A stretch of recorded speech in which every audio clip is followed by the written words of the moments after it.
Wizara ya Fedha ya Marekani imetangaza kuwa Donald Trump anatarajiwa kuwa rais wa kwanza wa Marekani aliye madarakani kutia sahihi yake kwenye noti za Marekani. Saini ya Trump itaonekana pamoja na ile ya waziri wa fedha Scott Bessent, hatua ambayo haijawahi kutokea, na idara hiyo ilisema itaadhimisha kumbukumbu ya miaka 250 ya Marekani.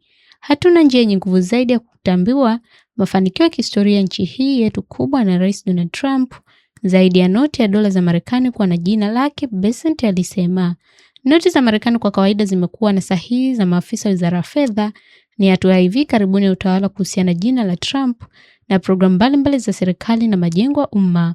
Noti ya kwanza ya dola S100, yaani sawasawa na euro 75, zenye sahihi za Trump na Bessent zitachapishwa mwezi Juni na zingine zitafuata. Noti zinazochapishwa kwa sasa zina sahihi ya waziri wa fedha wa rais wa zamani Joe Biden, Janet Yellen na mweka hazina Lynn Maleba.